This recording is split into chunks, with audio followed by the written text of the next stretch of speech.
Af hverju smellt svona eða jafnvel bara klappað í upphafi og tökum?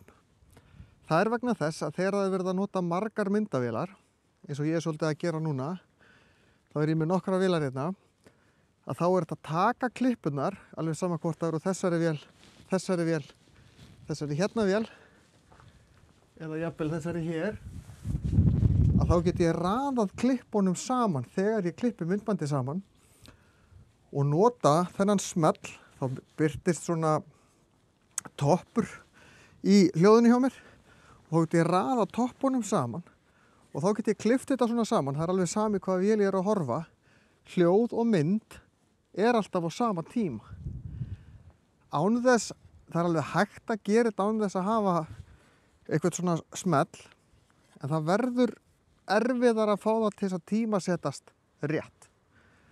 Þannig að þetta nú ástæðan. Ég reyna að einfalda bara kvikmyndafólkinu lífið þegar þau klippa þetta saman. En svo skrifa þau eitthvað hérna og það nú yfirleitt bara eitthvað tengt tökunni bara upp á skipulagi hjá þeim. Hvaða taka þetta? Hvað hún heima í kerfinu? Þannig að flóknara var það nú ekki. Núna ég komin með þetta inn í tölvuna og ég ætla aðeins að sýna ykkur hvernig ég klippi þetta saman. Það að segja, þegar ég smelti með klemmuspjaldinu þá kemur svona toppur upp í hljóðinu. Þetta hljóðrásinn tengt þessu myndbandi sem að ég tók talið mitt upp á. Hinar myndavélarnar voru ekki með neinum hljóðnum á, nema bara hljóðnum myndavélinni, þannig þar rosa mikið vindhljóð. Ef að ég hefði verið með góðan hljóðnum á þeim sem var í varinn fyrir vindhljóðinu, þá hefði ég síðan að sama topp þar og ég geti raðað þessu saman.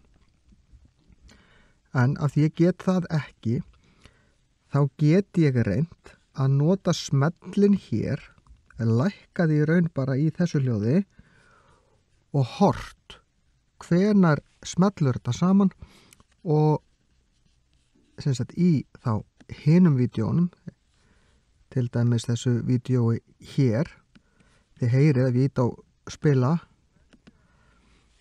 þarna heyrum við alveg talið, en smellurinn sérst ekki. Þannig að þá þarf ég að nota sjónrænan, þannig að kosturum við að nota svona spjald, ég hef bæði sjónrænan þátt, horfa á spjaldið fram saman og svo toppin.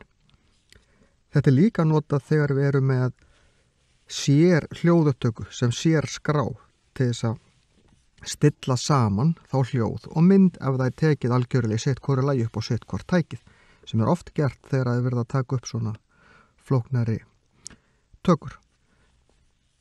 Þannig að nú ég búin að útskýra nokkuð vel af hverju það klappað í upphafi svona myndbanda.